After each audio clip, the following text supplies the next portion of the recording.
Malam hari ini kita khusus membahas apa akibat jiwa jikalau tidak mau bertemu Tuhan, sukanya bertemu selain Tuhan. Apa akibatnya? Monggo, ayo dikaji. Bismillahirrahmanirrahim. Yu'adzibu, bakal nyiksa sapa Allah. Maksudnya Allah bukan nama lo ya, adalah alladzi asra bi'abdihi lail. Dialah dat yang maha suci. Orang Jawa mengatakan urip. Yang hidup itu ada di dalam dan di luar diri Anda yang Anda tidak merasa. Ini golongan kedua. Mesti gak merasa kalau Allah dekat.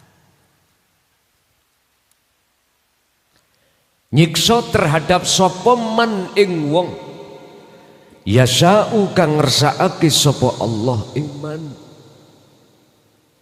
Tuhan akan menyiksa terhadap seseorang yang Tuhan kehendaki. Siapa? Yang hamba kehendaki, golongan kedua tadi. Paham nggih? Oke. Wayarhamu, dan Allah memberikan rahmat. Tuhan akan menolong, Tuhan akan merahmati man ing wong yasa'u kang ngersakake sapa Allah ing man. Berarti golongan kedua, golongan pertama. Iki golongan pertama yang selalu diberikan rahmat, pertolongan, syafaat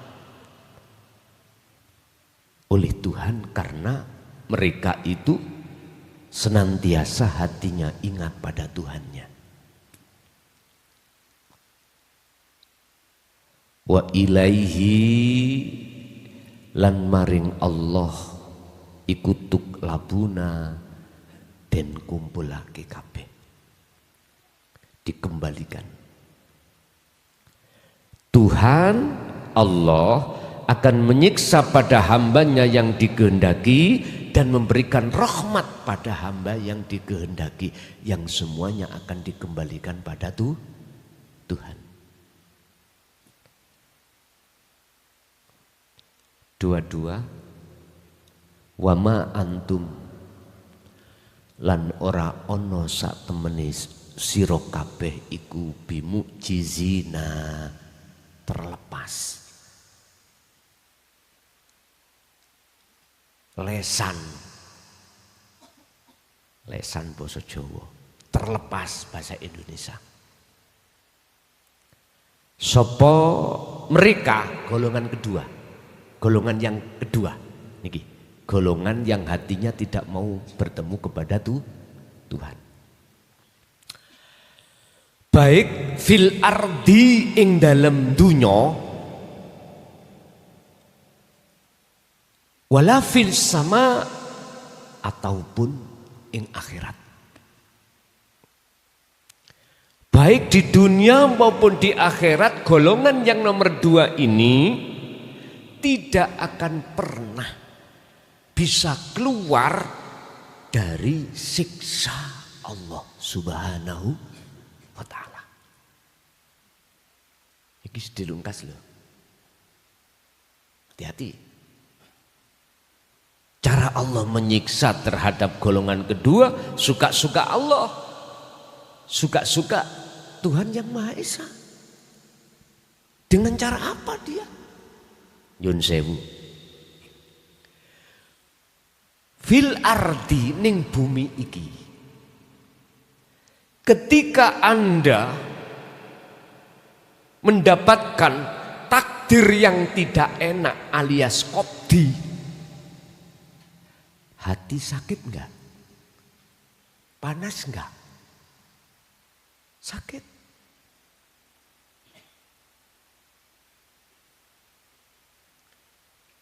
Padahal yang mendatangkan takdir yang gak enak qadhi, enak pasti, itu siapa? Ilahun wahid, Tuhan yang maha Esa. Yang Tuhan yang Maha Esa itu tidak jauh dari dirimu, cuman kita yang merasa beliau itu jauh. Mohon maaf ya, kita duduk di sini, kalau tidak karena dia, bisakah kita kumpul di sini bersama? Nggak bisa. Terus mengapa di dalam hati kita tidak merasa kehadiran Allah, kehadiran Tuhan yang Maha Esa di dalam diri kita sehingga kita bisa hadir di sini? Mengapa? Jawabannya sederhana. Karena jiwa kita masih tertipu oleh nafsu di dalam diri kita masing-masing. Sebab visi dan misinya nafsu dalam diri kita adalah inna nafsa la amrotum bisu. Melalaikan, menutup jiwamu dari Tuhanmu.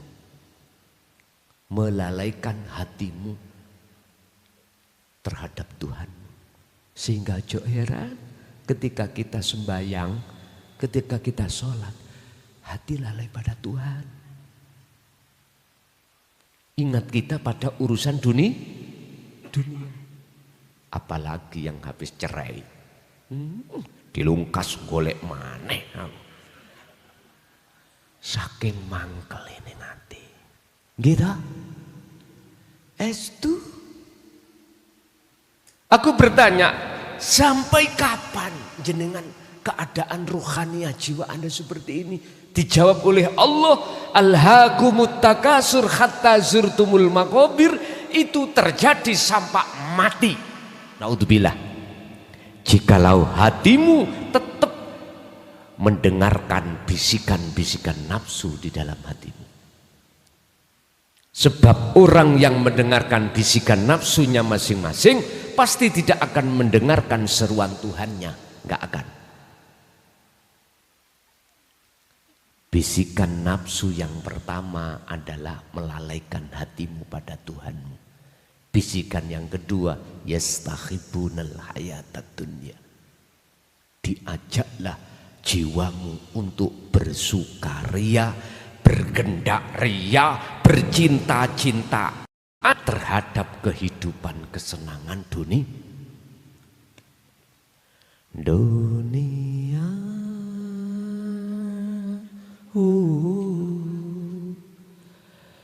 Penuh misteri, penuh tantangan, penuh misteri. Bang Haji, iya.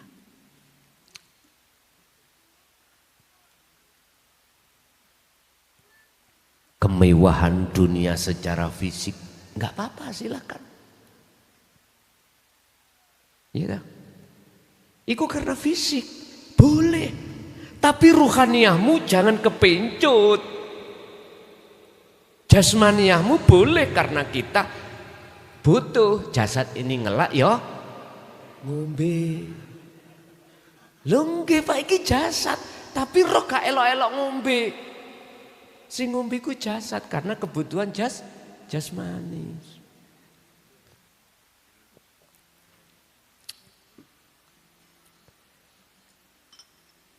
Gak punya rumah, papan, nyambut gawe rumah. Untuk berteduh, jasad. Biar gak kehujanan, biar tidak kepanasan. Nek roh, iso aku danan banyu, kepanasan sinar matahari, ora iso. Karena jagati dewi-dewi, jagatnya tidak sama. Silakan. Ingin jadi pejabat, mulai dari Pak RT, Pak RW, Kadus, Kepala Desa, Camat, Bupati, Gubernur, Menteri, DPR, Presiden, silakan. Silakan, Tuhan tidak melarang. Tapi jangan melampaui batas. Artinya, ruhmu itu hanya untuk Tuhan. Ruhmu itu hanya untuk Allah. Inni wajjahtu wajhiya, sesungguhnya kuhadapkan wajah ruhku wajhiya kepada wajah Tuhan. Pun menghadap berarti bercinta hanya pada itu. Jari Bang Haji, kemewahan dunia ini memang sangat menyenangkan hati, tapi kemewahan dunia apa terus sih? Hanya tipuan belaka. Terus dari itu waspadalah ad-dunya mata khayat ad-dunya, kehidupan dunia iku mataul hurur. Ad-dunya mataul hurur. Tidak ada kehidupan kenikmatan dunia itu illa mataul hurur, kecuali menipumu. Mengapa kita tidak merasa tertipu? Ruhaninya Pak yang ketipu, bukan jasmania.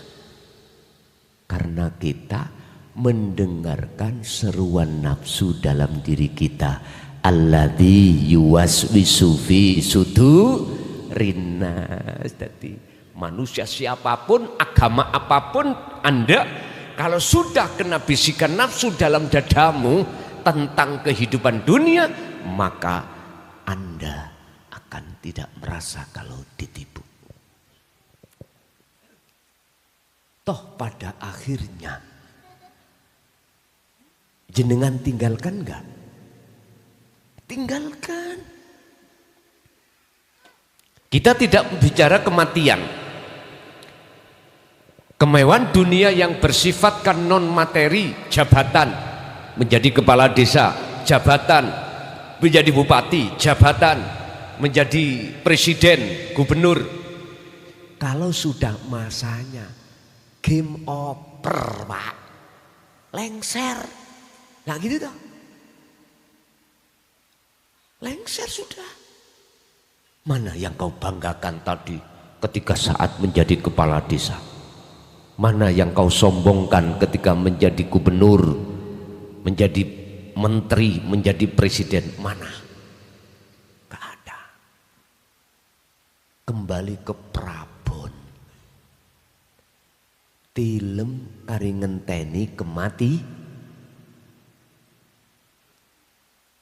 Tadi Pak kita ketika jabat adigun adiguno, sopo siro sopo, awake dhewe ora ngerti.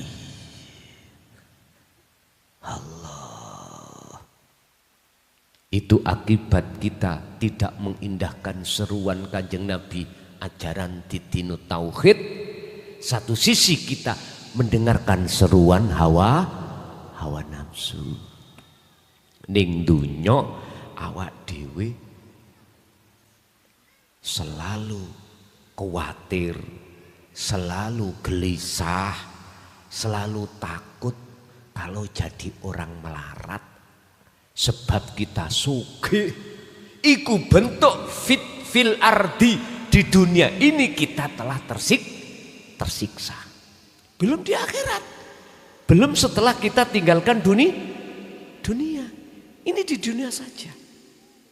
Intinya kita tidak akan menemukan kedamaian yang hakiki karena kita selalu bertemu nafsu lewat kesenangan dunia. Nah, satu sisi seruan Allah lewat dinu tauhid, ilmu ketuhanan, kita tinggalkan, kita tolak. Makanya dulurku sing ono muslim ya, yang masih ada di syariat thariqah, lekaslah, belajarlah ilmu ketuhanan, lekas belajarlah ilmu hakikat. Sing thariqah aja wiritan tok ae. Lho nggih, kula niki mantan wiritan wis mulai tahun 74 Pak. Lho nggih, mohon maaf lho ya. Bahkan saya terjadi masa di mana saya tidak melihat siapa-siapa.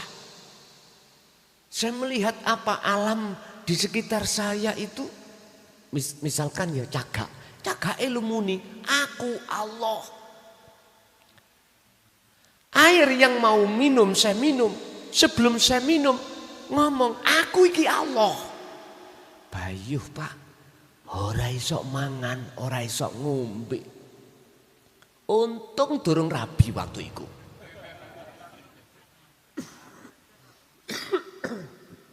Kok umpama wis rabi, bojoku arepe tak keloni, aku Allah gak sida, Pak.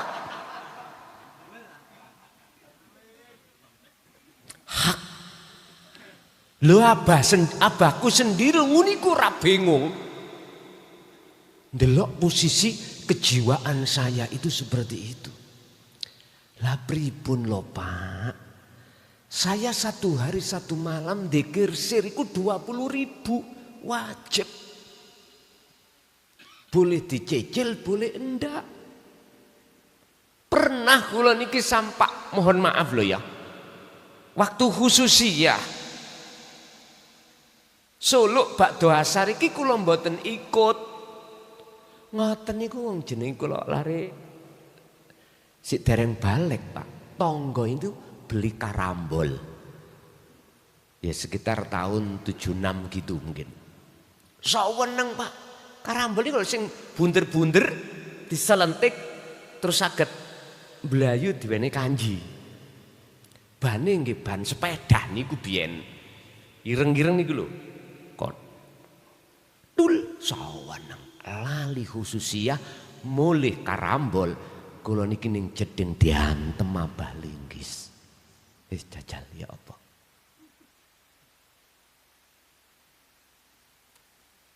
Niku belum zikir jarine, sirine tok aja 20.000.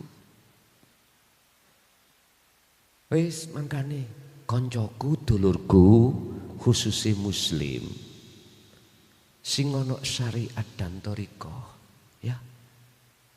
Kenalilah Allahmu yang memiliki wujud Allah itu yang mana. Kita itu sudah diajarkan di dalam Al-Quran cara mengenal Tuhan. Nama, sifat, zat. Terus terakhir, laisa kamislihi syai'un, yang tidak bersifat. La ilaha illallah, la ilaha illa huwa, la ilaha illa anta, la ilaha illa ana. Ini sudah termaktub di dalam Al-Quran. Makanya kalau belajar Al-Quran, ojo dari sisi tajwid tok, jangan. Pelajarilah dari sisi tafsirnya. Tafsirnya itu jangan tafsir muhakamah saja. Harus sampai ke tafsir mutasyabihahnya. Pelajari jugalah dari sisi ilmu balaghah manteknya. Jangan hanya kita belajar bayannya, tapi yo ma'aninya. Biar jelas, biar cetok. Kalau sampai niku belajar hanya dari sisi makharijul huruf atau tajwidnya dan menghafalkan, akhirnya hatimu akan takabur. Takabur. Apa sih takabur? Sombong. Rumangsa luwih apik katimbang wong liya. Hati-hati. Temen hati-hati. Anak saya 7 setugel. Iki setugel sian. Oke, setugel. Seluruhnya aku pondokkan. Pondok yang menurut saya tidak promosi loh Pak ya. Baik mulai ilmu alatnya, ilmu fikihnya, ilmu hadisnya, ilmu balaghah manteknya. Menurut saya lengkap ilmu tauhidnya. Di Kediri. Di Kediri. Saya dulu memang ada di Sumbersari Mbah Fikih. Ya, Sing tahu Kepung, Sumbersari Kencong, berdekatan dengan Pari. Itu dulu. Sampai anak saya sekarang, sampai lulus, di situ kan ada universitasnya. Kuliah sekalian, monggo. Yang barep, buri barep, pertama kedua putri-putri langsung digondol wong. Dirabi lho, Pak. Ya wis terserah. Cuman sing lanang tak takoki. Kok keimangan nopo terserah. Cuman situ hanterno untuk mendekat pada ilahun wahid. Mek iku. Urusan donya sugih melarat padha wae. Artine nek bongko ya tinggalno. Ayo.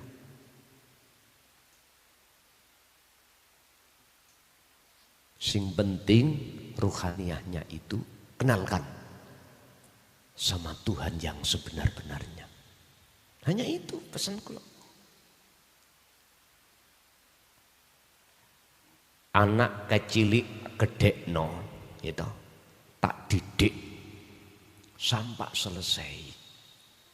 Sekarang silakan bawa. Tapi satu, hantarkan dia untuk bertemu Allah. Kalau siap silakan, kalau enggak siap balekno. Tak enak. Wis enak tok arek lanang karing nutuk tok ngeten. Ya toh? Kecilik ora ngopeni, gede-gede digondol wong. Padha masih kula biyen garwa kula nggih ngoten. Kecilik dingoni wong tuane gede langsung tak comot. Nggih, semua aku didik untuk ke situ. Jalan porosnya adalah ke Tuhan. Tidak saya perbolehkan pulang alias boyong kalau mereka belum mengenal tauhid. Percuma. Kita hidup di dunia ini, mohon maaf, hati belum menemukan kedamaian. Istilah bahasa saya, Pak, sebagai umat Islam. Percuma nek aku sholat jengkang-jengking tapi gak ketemu Allah. Wis titik. Pikirin.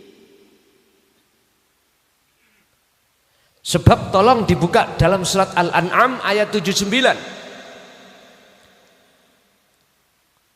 Mana di antara kita yang dikatakan masih menyekutukan terhadap Tuhan dan tidak? Jawabannya ada di situ. Ini sak temene ingsun. Iku wajah tu ngadepake wajah ingsun kepada wajah siapa? Wajia pada wajah Tuhan, wajah Allah. Di manakah wajah Allah? Dijawab di dalam surah Al-Baqarah 115. Wajah Allah itu fa aina man tuwallu fa thamma wajhullah. Ning ngarepmu. Delok rene. Iki lho. Iki lho ning ngarepmu iki lho. Lah enggak ada penghalangnya sih, Pak. Enggak ada toh. Enggak ada.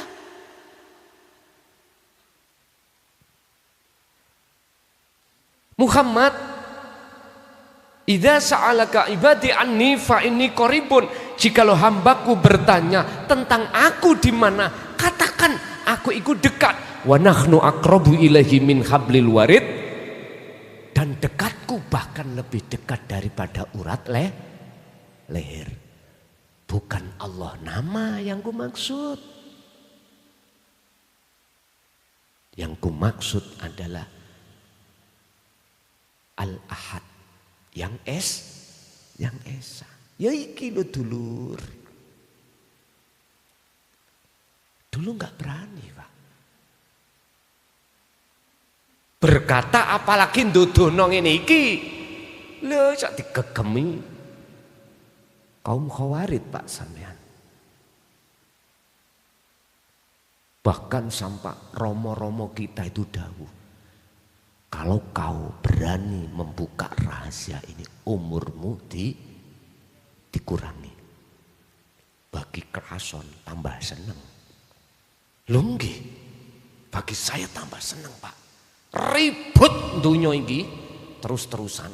Rohku iki kebelenggu ambek jasadku. Luwe ae golek mangan. Nek bongkol agak golek. Nggih mboten. Ngelak jasad, ngombe. Mari ngombe kudu rokokan. Ya boleh golek rokok. Ya nek ana dhuwit, Pak. Nek gak ana dhuwit gak tersiksa, men. Malah aku golek otis. Ya Allah ya Karim. Tapi nek rohku wis gak kebelenggu ambek jasmani, wis bisa. Gak mengenal luwe, gak mengenal ngelak, yo gak kudu rokokan. Mangkane hiksan yang lagu iku, lagu sholawatan lho. Ngomong ini, alam kubur kano wong dodol bubur. Ya mesti mawon, ora enek wong gak doyan. Ngatan, roh iki wis gak butuh. Lah ketika kematian itu datang sebetulnya itulah awal ruh terbebas dari belenggunya jasmani. Ada manuk yang ada di sangkar Pak. Hidupnya terbatas. Tapi jikalau manuk itu dibuak kurungannya, dibuka, ucul, seneng badan. Ngono ambek bongkok wedi. Mengapa takut kita sebagai manusia? Karena terindikasi kita masih tertipu, terbelenggu oleh nafsu di dalam diri kita masing. Ya apa anakku? Kok bojoku lho sik semluhe. Kok direbut sapa ya? Kegandolan, Pak. Wis. Makanya golek bojo aja ayu-ayu. Sampeyan metu-metu kerja iku kepikiran sing elek ae. Sebab elek sampak tuwek ya tetep. Nek ayu umur 80 tahun ndi ayune? Ilang karinya prute. Allah ya Karim. Bun. Ini sama cek mboten ngantuk ngoten lho. Kita di dunia berhubung kita sukanya bertemu terhadap selain ilahun wahid, Tuhan yang Maha Esa, maka kita tidak bisa menghindar dari siksa Allah. Diujilah kita gak bisa adang masak. Pak habis di PHK, gajinya sudah habis, bahkan masih nyantol di koperasi, ya tahu, bingung, anak menuntut bayaran sekolah, uminya gelangku wis entek, diprotoli bentino, bingung. Hati susah.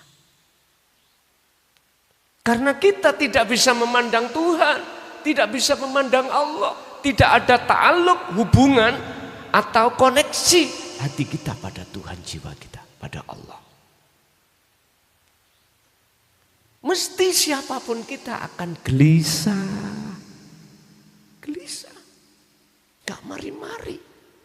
Kata Allah, sebab kau alhaakumut takasur, bermewah-mewahan hatimu terhadap dunia, kau akan lalai pada Tuhan sampai kematianmu datang. Niki Pak, cara wong iku ning donya wis disiksa, luwih-luwih ning akhirat. Wa malakum lan ora ana iku keduwe mereka kum sira kabeh apa min dunillahi min dunillahi saking sakliyane Allah apa miwali wala nasir, apa penolong, nggak ada.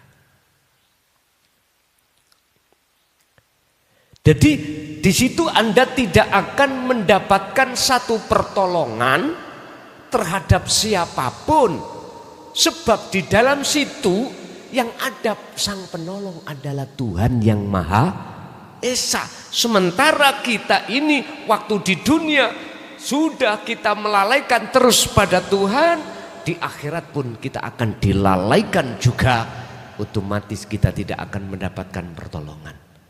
Iki namanya dunia akhirat disiksa. Nggak percaya? Oke.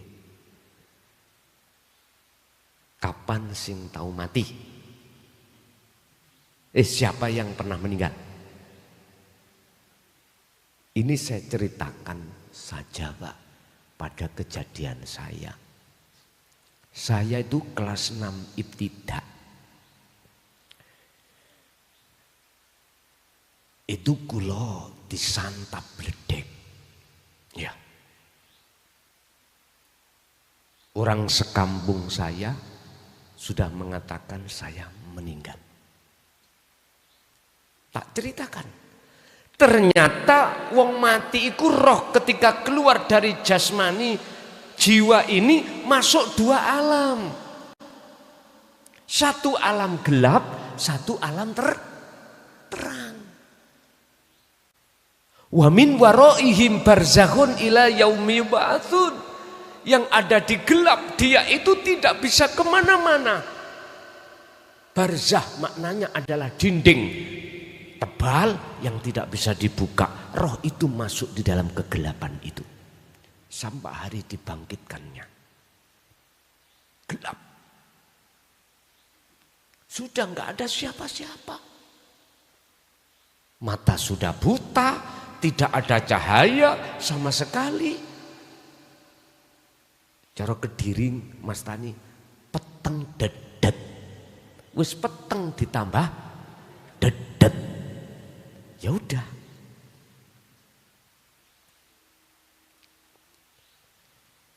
Peteng niku tenan ngono lho. Kalau enggak percaya silakan mati dulu.